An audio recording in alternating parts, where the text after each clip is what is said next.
Bonjour. Je vais essayer en 6 minutes de parler de tout ce qui peut s'injecter dans un membre supérieur, puisque au tennis, le membre supérieur est sujet à beaucoup de traumatismes, donc beaucoup de pathologies. Alors voilà, l'important c'est de savoir injecter le bon produit au bon endroit, au bon moment. Alors là, je vous liste l'ensemble de tout ce qu'on peut injecter.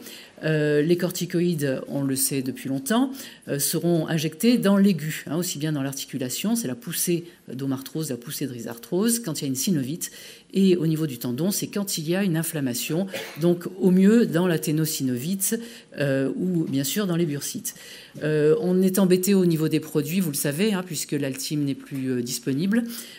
Donc on a des alternatives et il faudra réserver pour les tendons les produits hydrosolubles qui sont peu atrophiants. Concernant l'acide hyaluronique, là, ce n'est pas un rôle, c'est un rôle lubrifiant essentiellement. Et là, l'indication, ça va être le chronique. Donc, quand on veut injecter, par exemple, une omarthrose, eh bien, il faut qu'elle soit sans épanchement. Et on fait 3 injections. La monodose n'a pas été testée. Sachez que dans la pathologie du tennis, l'omarthrose, c'est souvent une omarthrose post-rupture de coiffe.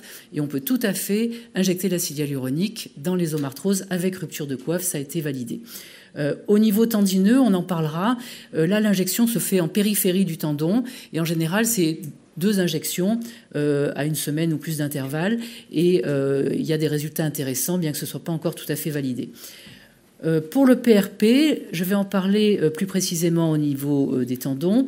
Dans l'arthrose, sachez que pour l'instant, ce n'est pas encore validé, même si on a des données préliminaires qui montrent qu'il y aurait une efficacité peut-être supérieure à l'acide hyaluronique, au moins à long terme. Et là, ce serait au prix de plusieurs injections.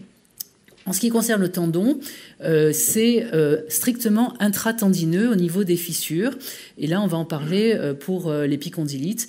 Et sachez que le PRP a un effet pro-inflammatoire. Donc là aussi, il ne faut absolument pas l'injecter quand il y a une inflammation, notamment une ténosynovite, ou bien quand il y a une synovite arthrosique. Ce n'est pas le moment. Enfin, beaucoup d'espoir réside dans l'utilisation des cellules souches, qui sont des cellules jeunes, qui vont pouvoir se transformer en tissus au contact desquels on les met, pour une véritable réparation cellulaire.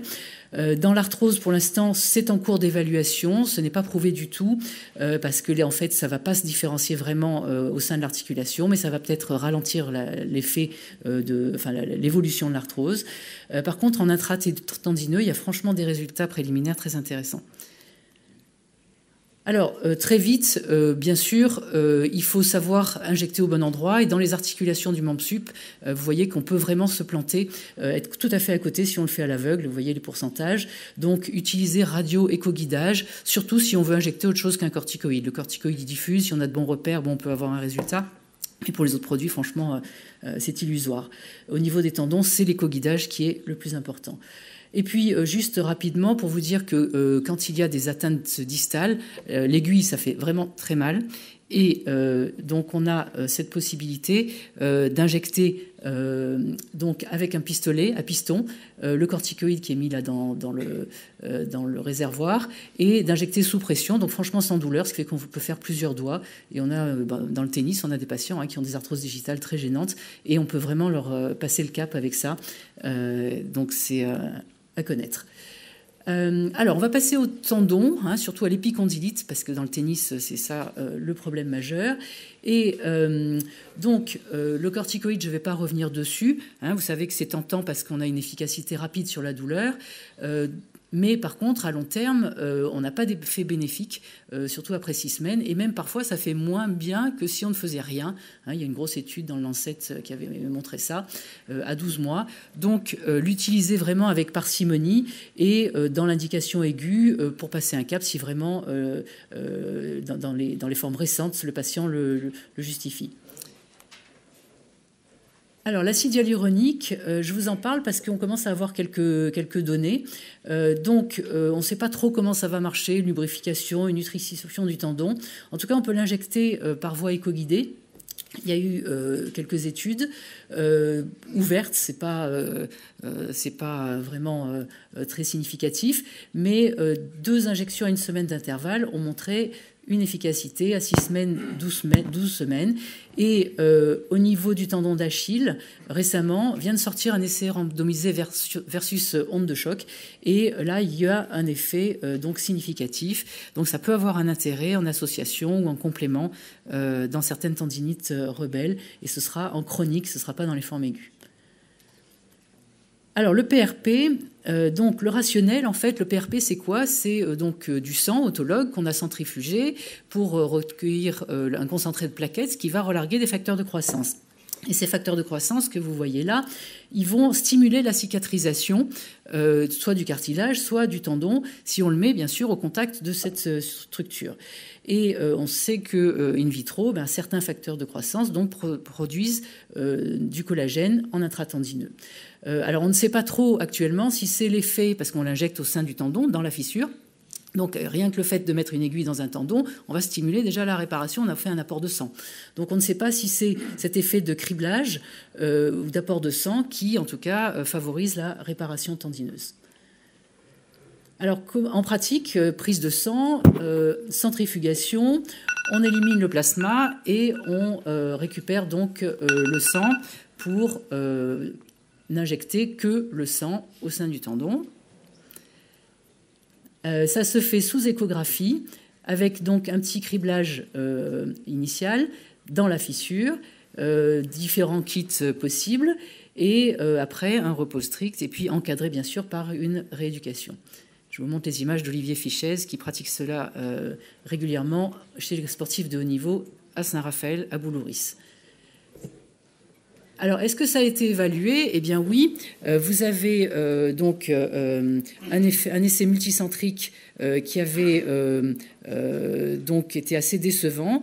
Il montrait que le premier, en tout cas, de Mishra était décevant, et le deuxième, donc vous voyez, montre quand même à long terme que le groupe PRP a plus d'amélioration que le simple criblage. Donc les deux groupes sont améliorés, donc le criblage ça marche aussi, mais avec le PRP ça marche mieux. Et puis l'étude française donc qui est sortie, donc qui a été faite à Paris, à Boulogne, donc elle par contre a montré que dans des épicondylites récentes, c'était pas les mêmes populations, eh bien 2 injections à 1 mois d'intervalle n'ont pas montré de différence avec le placebo, mais là encore ce sont des épicondylites récentes. Alors, il est sorti des méta-analyses, et là, c'est un peu troublant parce que là, on nous dit maintenant, eh bien, si vous prenez des PRP riches en leucocytes, ce qui n'était pas recommandé auparavant, eh bien, on a de meilleurs résultats. Donc, en gros, on ne sait pas trop. Vous voyez, avec tous ces essais qui ont été faits, on ne sait pas trop où on en est parce que les indications, les techniques sont hétérogènes, c'est pas les mêmes kits, c'est pas les mêmes concentrations de plaquettes, etc. Les méta-analyses sont contradictoires. Donc finalement, qu'est-ce qu'on peut en retenir pour l'épicondylite? Eh bien, c'est que il n'y a pas de supériorité par rapport au sérum physiologie à 3 mois. Par contre, ça fait mieux à 6 mois, peut-être par l'effet du criblage, on ne sait pas trop. Et en tout cas, il y a une supériorité par rapport aux injections de corticoïdes à moyen ou long terme. Et si on veut que ça marche, il faut vraiment respecter d'abord l'indication, que c'est la tendinopathie chronique et rebelle, donc il y aura au moins eu les traitements médicaux classiques. Il faut que ce soit éco-guidé, bien sûr, pour être dans les fissures avec un criblage, et que la préparation de PRP soit... en gros, on ne sait pas. Voilà, on ne sait pas quelle est la meilleure. Là, j'avoue que la dernière étude qui vient de sortir, que j'ai vue hier, pour moi, elle me trouble. Voilà. Et en tout cas, toujours encadrer les choses par la rééducation excentrique. Alors, pour terminer, quel traitement selon le stade évolutif? Eh bien, c'est très difficile à... Vous voyez, tous les traitements possibles, très, très, très difficile à savoir où on en est du stade évolutif d'une tendinopathie, très difficile de savoir où est-ce qu'on va positionner les traitements locaux. En gros, il faut que ce soit du chronique après 3 mois d'évolution. Et là, on a le choix entre l'acide hyaluronique, qui est plutôt anti-inflammatoire, ou le PRP, qui est plutôt pro-inflammatoire. Voilà, et on ne sait pas après si un simple criblage ou la prolothérapie, il y en a même qui mettent des glucosés dans les tendons, pourraient avoir leur intérêt à ce niveau-là. Alors, juste une petite Ça, c'est très nouveau. C'est Olivier Fichès qui pointe l'accent de l'intérêt de l'hyperémie au Doppler, enfin de la néovascularisation. Et donc, il pourrait y avoir un intérêt à injecter plutôt des produits sclérosants quand on est en phase de néovascularisation, enfin, qui persiste, parce qu'il y en a qui sont rebelles. Quand on fait nos échos, on voit après 3 mois des tendons qui sont toujours très hypervasculaires. Donc, pourquoi pas mettre à ce moment-là un produit sclérosant, mais c'est pas validé. Et puis, par contre, quand il y a un silence Doppler, là, ce serait plutôt l'intérêt des PRP. Voilà. Alors, en conclusion. Oui, en conclusion, le risque oncologique, quand même, il n'est pas nul. Hein, quand on ne sait pas, hein, mais quand on injecte des bolus de facteurs de croissance dans le tendon, on a vu que vous voyez, on multiplie par 45 certains facteurs de croissance dans le sang. Donc, si imaginez que vous avez un petit cancer à cellule anormale quiescente qui pourrait flamber. Bon. En tout cas, chez le rat, il y a une étude récente qui montre qu'il n'y a pas de modification des facteurs biologiques, mais c'est pour ça qu'il ne faut pas le faire dans les zones inflammatoires, dans les synovites, etc. Pour conclure, eh bien, probablement, on pourra coupler ces PRP, ces injections, à d'autres, ou même l'acide hyaluronique, à d'autres techniques comme les cellules souches, qui sont, à mon avis, la thérapeutique d'avenir. Même si ça n'a rien montré chez le lapin, quand on l'associe à d'autres protéines, par exemple des protéines de signalisation, on a de vraies réparations tendineuses. Dans l'arthrose, c'est également très prometteur. Et je pense que, vous voyez, il y a beaucoup d'autres substances qui sont à l'étude. Je pense qu'on a quand même de bonnes chances d'avoir des traitements réparateurs. Je vous remercie.